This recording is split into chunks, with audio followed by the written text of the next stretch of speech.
يسألونك عن المحيض قل هو أذى فاعتزلوا النساء في المحيض ولا تقربوهن حتى يطهرن فإذا تطهرن فأتوهن من حيث أمركم الله إن الله يحب التوابين ويحب المتطهرين. سورة البقرة کی څلور حصے او په هر حصہ کې الله تعالی یو اهم او بنیادی مسئله بیانوله. اوله حصہ کې الله تعالی اهم او بنیادی خبره د یا ایها الناس اعبدوا ربکم د خپل یووالي او د توحید مسئله بیان کړه. په دویمه حصہ کې د الله تعالی په پیغمبر علیه السلام باندې د مخالفینو د طرف نه اعتراضونه وو، نو الله تعالی د هغې د اعتراضونو جوابونه بیان کړه. او په دریمه حصہ کې بنیادی مسئله د الله تعالی په لاره کې د جهاد کولو وه.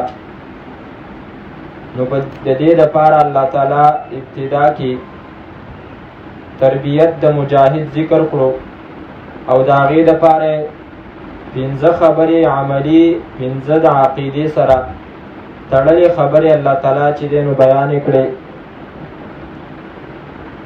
او بیا د هغې نه وروستو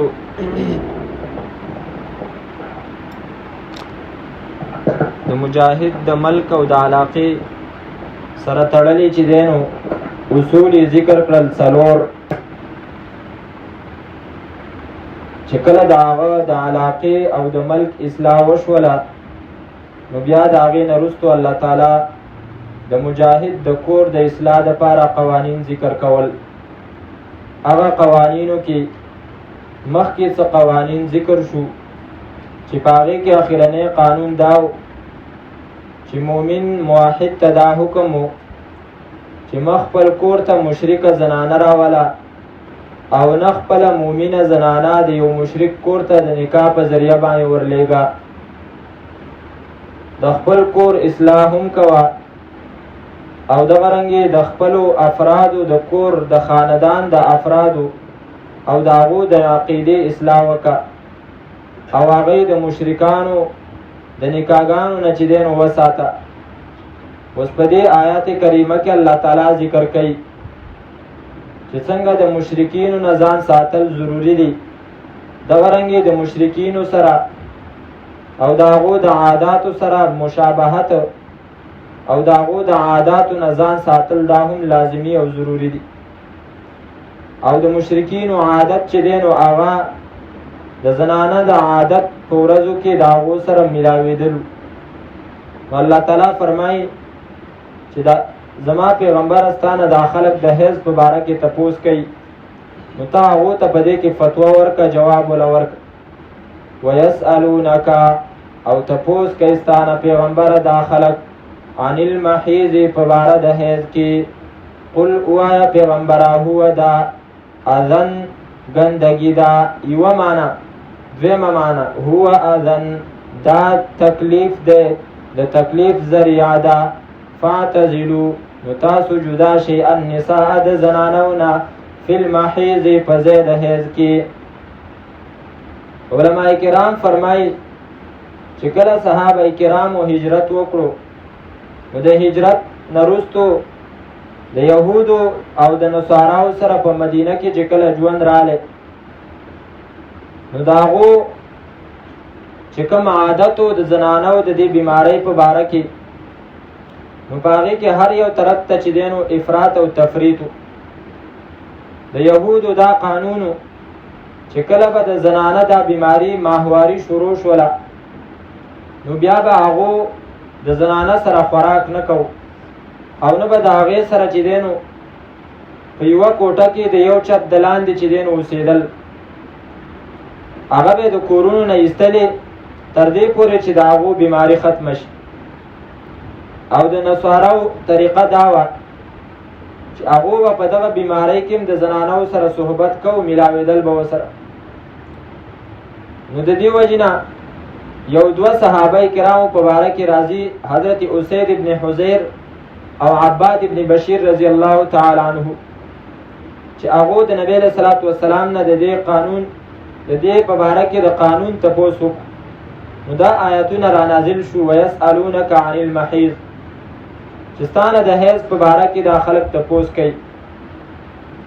نو ته ورته ووایه چې دا د تکلیف ذریعه ده، په دې کې د سړي دپاره هم تکلیف دی او د زنانه دپاره هم تکلیف.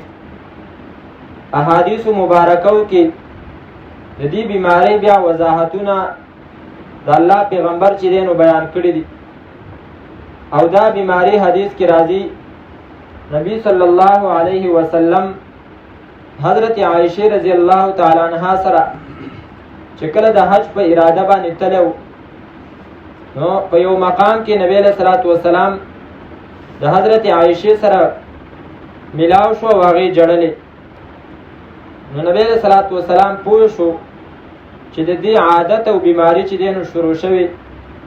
نو نبی صلی الله علیه وسلم هغې ته وفرمایل ان هذا شیء كتبه الله على بنات آدم، دا یو داسې شی دی چې الله تعالی د حضرت آدم په نونو باندې لازم کړی دی. نو فقضي ما يقضي الحاج غیر الا تطوفي بالبيت حتى تغتسلي، تا هغه اعمال کوه چې کم اعمال باقی حاجیان چې دی نو کوي، خو دومره ده چې ته به طواف نه کړي، ځکه چې طواف په مسجد حرام کې او مسجد ته د زنانات په دغه بیماری کې راتل چې دی نو هغه جایز نه دي. بهرحال د مشرکین هم د دې په باره کې چې کم قانونو نو هغه انتهایی د سختۍ والا او د زنانه سره چې دی نو په دې کې به ظلم زیاتی کېدو. والله تعالی قانون راولېږو، هو اذن فاعتزلوا النساء فی المحیض. د ډاکټرۍ په اعتبار سره هم د زنانه د دې بیماری د وجې نه د زنانه په بدن کې نقص او کمزوري راځي. د دې وجې نه ډاکټر شرعي مسئله دا ده چې د دوایانو په ذریعه باندې که د خاص وخت د وجې نه دا بیماری چې دی نو هغه بنده کړی شي نو جایز دی، خو دومره حوصله افزایي شریعت د دې نه کوي. یعنی دومره نه چې زنانه دې خبرې ته تیاری کړي چې هغه خامخا ګولۍ وخوري او هغې چې دی نو دا بیماری بنده کړي. دا د فطرت یو قانون دی چې الله تعالی په زنانو باندې لاګو کړی دی. نو دا خپل عادت ته چې دی نو پرېښودل پکار دي. البته که چېرته دغه دوایانې وخوري نو ګناه هم پکې نشته. نو دا د زنانو په زنانو باندې په دې بیماری کې چې دی نو څه کارونه الله تعالی حرام کړي دي، خصوصا عبادتونه تلاوت وغیره هغه په هغو باندې حرام دي. او د دې د حرمت وجه دا ده ولې په حرام دي، ځکه چې دغه عبادتونه دا د تعظیم قابل دي چې د هغې عزت او احترام وکړی شي. او په دې بیماری کې هغه عزت او احترام د دغه عبادتونو نشي کېدی. نو دې وجې نه پابندي په زنانو ولګېده چې تاسو به په دې بیماری کې دغه عبادتونو ته چې دی نو نه نږدې کېږئ. فاعتزلوا النساء فی المحیض، نو تاسو جدا شئ د زنانو نه فی المحیض په ځای د حیض کې. علما کرام په دې ټکي باندې پوهېږي. محیض چې دی نو دا ظرف مکان دی، ځای د حیض.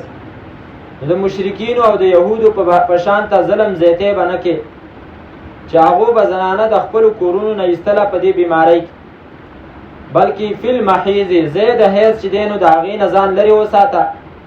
باقی احادیث مبارکو کې راځي، حضرت عائشه رضی الله تعالی عنها فرمایي چې په دې بیماری کې نبی علیه صلات وسلام زما د اوبو د لوښي چې د کم ځای نه به ما اوبه څکلې، نبی علیه السلام به په هغې باندې خپله خوله کېښوده او د هغه ځای نه به یې چې دی نو اوبه څکلې. دا صرف امت ته چې دی نو دا تعلیم ورکولو چې په دې شریعت اسلامي کې چې دی نو د زنانو سره زیاتی نه دی. حضرت عائشه فرمایي كنت اتعرق العرق، ما به د اډوکي نه غوښه په غاښونو باندې بیلول او بیا به مې نبي علیه السلام نه ورکول، او زما چې دی نو هغه دغه بیماری به وه، عادت به مې. نو دا هغه افراط تفرید چې دی نو ختمول دي په دې دین کې. نبی صلی الله علیه وسلم په ازواجو کې یوه زنانه وه چې د نبی علیه السلام نه د د مصافحې په وخت کې خپل لاس راکړو او دا ویلو چې زه په ما باندې چې دینو عادت دی بیماری ده. نبی علیہ الصلوۃ والسلام هغه ته فرمایل ان حیضتک لیست فی یدک، ستا دغه بیماری ستا په لاس کې خونه چې ته د لاس زمانه چې دینو راکاږي. نو دی وجنا حل له كل شيء الا النساء الا النکاح، هر څه چې دینو د زنانه سره د خاوند لپاره جایز دي، صرف نکاح مطلب ملاقات چې دینو هغه جایز نه دی. فاعتزلوا النساء في المحيض، زید حیض نه چې دینو ځان وساته، نور د هغې سره خوراک سکاک او د هغې سره یو ځای پاتې کېدل هغه جایز دي. ولا تقربوهن، او تاسو مه نږدې کېږئ دې زنانو ته حتی تر دې پورې یطهرن چې دا زنانه پاکې شي. د زنانو د عادت په باره کې چې کوم تفصیل دی هغه به وروسته وویو. خو دې آیات کریمه کې الله تعالی دوه ټکي استعمال کړي دي. یو ټکی دا دی ولا تقربوهن حتی یطهرن، مه نږدې کېږئ تاسو دې زنانو ته تر دې پورې چې دی پاکې شي. او دویم ټکی دی فاذا تطهرن، پس کله چې دا زنانه ښې پاکې شي. نو یطهرن پاکې شي او تطهرن کله چې ښې پاکې شي. فأتوهن، نو تاسو راتلل کوئ دی ته من حیث دا هغه ځای نه امرکم الله چې حکم کړی دی تاسو ته الله تعالی، دا هغه ځای نه چې الله تاسو ته حکم کړی دی. د دې دوو الفاظو مطلب څه شو؟ اصل کې د زنانو چې دی نو هغه خپل عادت د بیماری.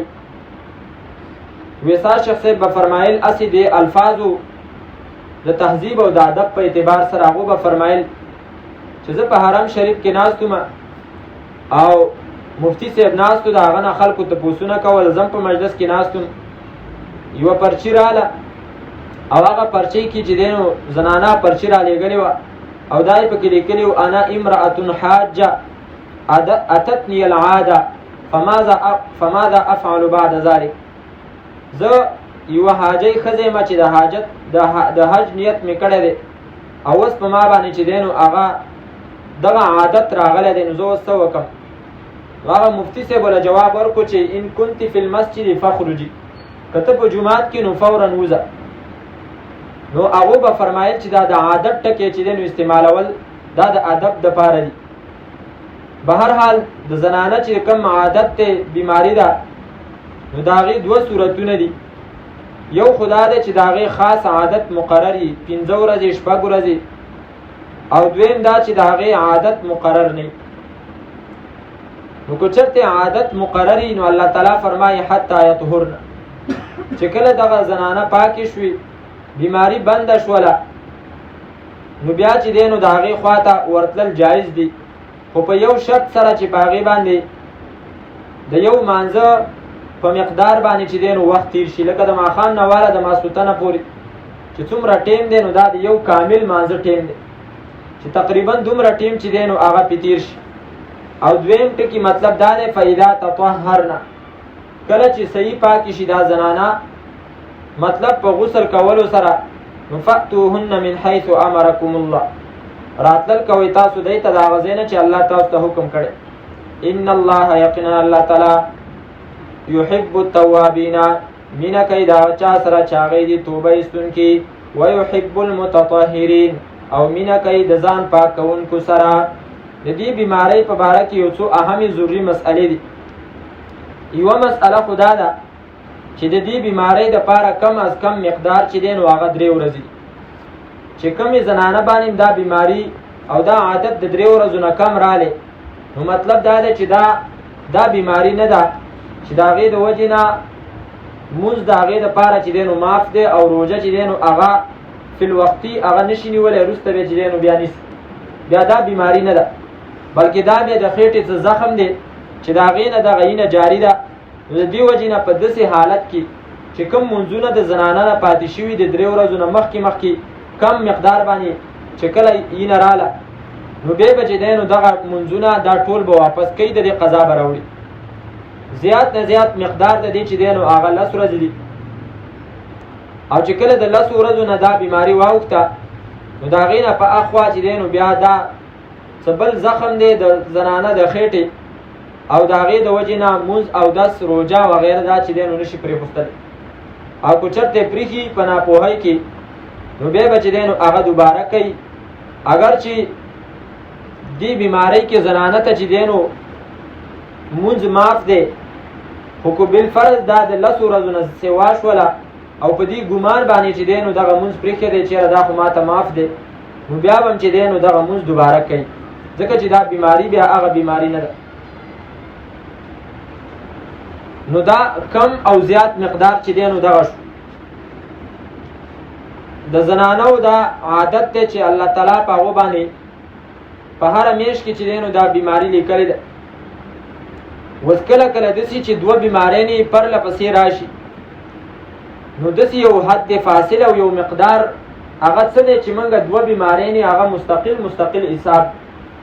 د دې لپاره علما کرام فرمایي چې د دې لپاره مقدار چې دی نو هغه 15 ورځې دي. چې کله د زنانه 2 عادتونه رالل او په منځ کې یو څو ورځې چې دی نو هغه پاکي وه، نو د هغې لپاره بنیاد چې دی نو 15 ورځې دي. بس دا ذهن کې یاد ساتئ چې کله 15 ورځې په منځ کې وي، نو مطلب دا دی چې د اولنۍ بیماری او د اخرنۍ بیماری چې وروسته د 15 ورځو نه وروسته راغلی ده، دا دواړه به جدا جدا بېلې بېلې بیمارۍ حسابېږي، خو په دې شرط باندې چې اولنۍ بیماري هم کم از کم 3 ورځې او د اخره چې کومه راغلی ده چې دا هم کم از کم 3 ورځې، نو هله به اولنۍ مستقل بیماري په هغې کې به مونځ روژه د هغې اجازت نه وي، د قرآن د تلاوت اجازت به پکې نه وي، او دغه رنګې اخرنۍ وروستنۍ به وي. که بالفرض چېرته اولنۍ 3 ورځې چې دی نو هغې نه کمې وي، بیماري کمه راله، اگر چې په منځ کې 15 ورځې وي، خو بیا به دا ټولې ورځې چې دی نو بیماري حسابي، بیا به دا بیماري حسابي. نو دې وجې نه دا اهمه خبره ده په دې کې چې دی نو اکثر خلک خطا کېږي، خصوصا زنانه د حیا د وجې نه د دې مسئلو چې دی نو تپوس نشي کولی، او یا چې دی نو سړو ته هم په دې کې شرم محسوسېږي. نو دا اهمې خبرې دي چې په دې کې موږ ذهن ته دا خبرې یاد وساتو. بیا د زنانو چې دی نو په دې کې مستقل قسمونه دي. یوې ته مبتدعه ویلی کېږي، یوې ته معتاده ویلی کېږي. مبتدعه هغه زنانه ده چې د هغې د اوس چې دی نو د هغې دا عادت شروع شو، مخکې چې دی نو دا عادت نه و، نو د هغې حکم دا دی چې په اول سر کې د هغې څومره بیماری راله، څومره عادت یې راله، نو هغه ورځې دې د ځان سره نوټ چې په بل ځل باندې د هغې هغه ورځې رالی هغه مقدار بیماری، نو مطلب دا دی چې دغه ورځې د هغې عادت جوړ شو، نو بیا به دا همیشه چې دی نو د دغې عادت خیال ساتي. 15 ورځې دي، نو د هغې به خیال ساتي او په هغې مقدار باندې به بیا هغه د مانځه او د روژې چې کوم حکمونه دي هغه به پوره کوي. او کله کله بیا داسې کېږي چې یوه زنانه د هغې عادت مقرري او هغه عادت نه وروستو چې دی نو بیا 15 ورځې عادت دی، خو بیماری په 15مه ورځ باندې ونه درېده، سیوا شوله 10 ورځو ته چې دی نو ورسېده. نو بیا په دې کې علما کرام فرمایي 2 صورتونه دي. کله کله داسې چې زنانه بیماری په 10 ورځو باندې بنده شي، او کله دا چې هغه واوړي. نو که چېرته په 10 ورځو باندې بیماری چې دی نو بنده شوله، نو مطلب دا دی چې د دې زنانه عادت چې دی نو بدل شوی دی، عادت یې بدل شوی دی. نو په دې ټولو ورځو کې چې هغې کوم منځونه پرېښي دي هغه منځونه ورته معاف دي، اگر چې 10 ورځې پوره ولي نه دغه منځونه ټول هغې ته معاف دي، ځکه چې عادت یې بدل شو. خو که بالفرض د هغې دا بیماري په 10مه ورځ ونه درېده، سیوا شوله، نو بیا علما کرام فرمایي ردت الی ایام عادتها، دا زنانه به د خپل عادت چې کومې ورځې دي هغې ته واپس کولی شي. نو 15 ورځې د هغې عادت و، نو هغه به چې دی نو د هغې بیماري حسابېږي، په هغې کې منځونه روژې هغه به نیول په هغې باندې حرام وي.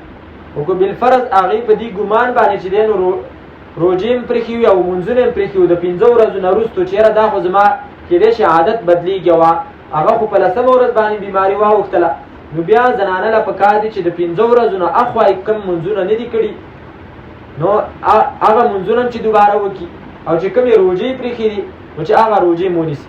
او د هغې وجه دا ده چې زنانه ته کوم منځونه معاف دي، نو هغه د دې بیمارۍ د وجې ده.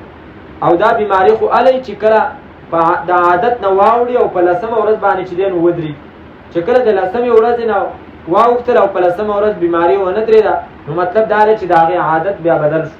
چې عادت یې بدل شو، د عادت نه وروسته چې هغې دا چې 10مې ورځې نه بیماري واوښتله، دې مسلې ته توجه کوئ لږ خطا شو. لسمې ورځې نه بیماري واوښته او خاص عادت یې وو، نو بیا مطلب دا دی چې د دې دا څومره د دې عادت نه په اخوا چې کومه بیماري راغلې ده دا اضافي بیماري ده، دا څه زخم دی، هغه بیماري نه ده چې د هغې د وجې نه زنانه له مونځ او دس چې دی نو هغه پرېښوستل پکار نو د دې وجې نه په دې صورت کې که چېرته زنانه کم مونځونه پرېښي، کمې روژې پرېښي، روژې خو باسې هم نیسي په هر صورت، خو چې کوم مونځونه په دې صورت کې پرېښي نو هغه مونځونه به هم دوباره راګرځئ. د دې نه علاوه نور هم اهمې مسئلې ضروري چې هغه علماو کتابونو کې لیکلي دي او د هغې پوره وضاحت چې دی نو دلته نشي کېدی، خو به هر حال دا یو څو اهمې مسئلې وي چې هغه ما وکړې. فأتوهن من حيث امركم الله ان الله يحب التوابين، یقینا الله تعالی مینه کوي دا چا سره چې هغې د توبه ایستونکي، ويحب المتطهرین او مینه کوي دا چا سره چې هغې د ځان پاک کوونکي. او حدیث مبارک کې راځي څه کسانو باندې نبی علیه الصلاة والسلام چې دی نو لعنت ویلی، په هغې کې یو سړی چې دی نو هغه دی لعن الله من ذبح لغیر الله، د الله لعنت دی په هغه چا باندې چې د هغه د الله نه علاوه د بل چا دپاره چې دی نو څاروی حلال او په څاروي باندې د بل چا نوم واخست. دغه رنګې لعن الله من آوى محدثا، د الله لعنت دی په هغه چا باندې چې هغه یو بدعتي له چې دی نو پناه ورکړي، یو کس دی هغه د الله په دین کې چې دی نو نوي نوي شیونه را ایجاد کوي او یو سړی د هغه له پناه ورکوي، د هغه احترام کوي، نو په هغه هم د لعنت.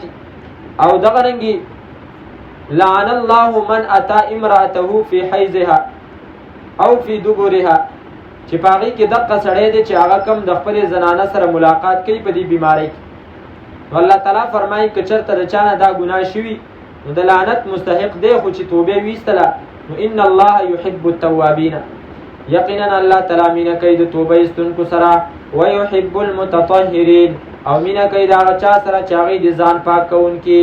نساؤکم حرث لکم فاتوا حرثکم انا شئتم وقدموا لانفسکم، په دې کې بل حکم ذکر کوي چې هغې ته ویلی کېږي مقصد د صحبت د زنانه، چې زنانه سره ملاقات کې نو د هغې مقصد چې دی نو معلوم که چې هغه نیک اولاد لټول دي.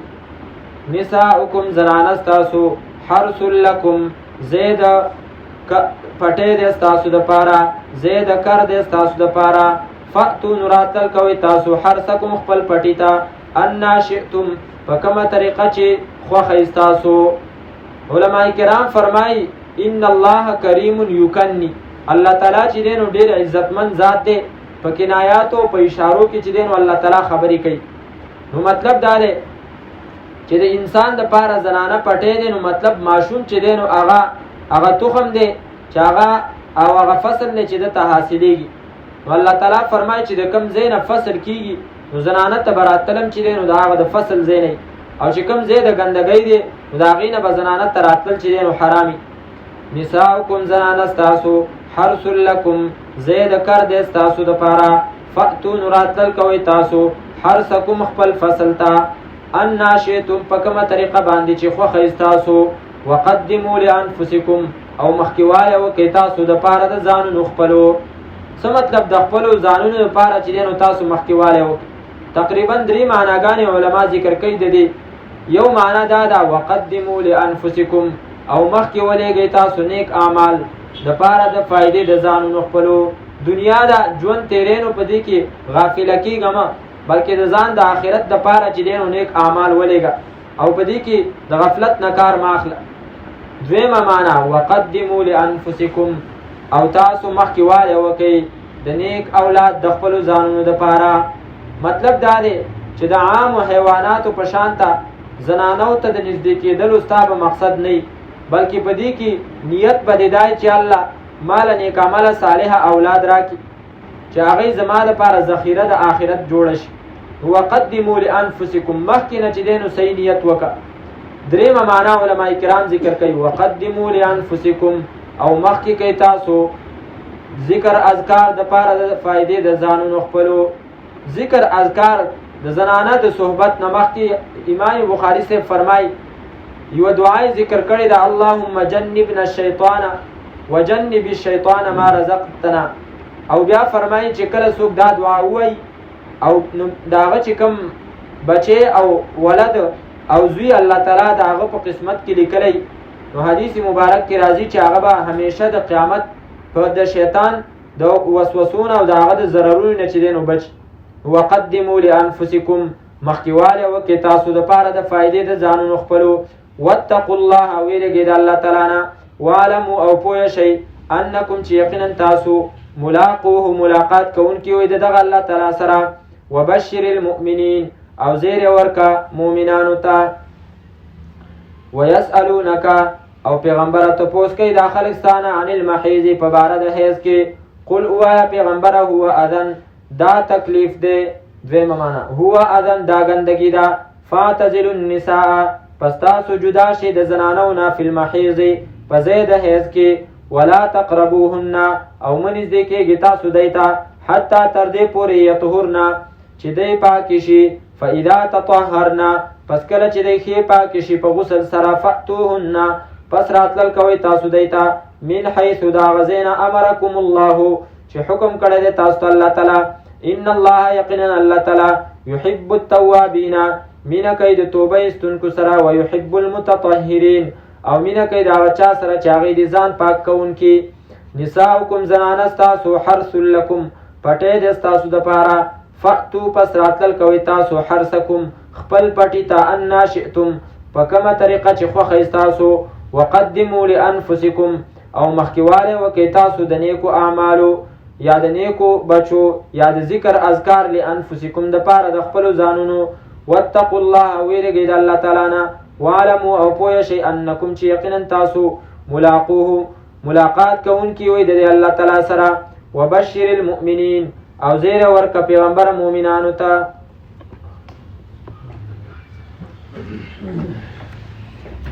الحمد لله رب العالمين والعاقبة للمتقين والصلاة والسلام على نبينا محمد وآله وصحبه أجمعين.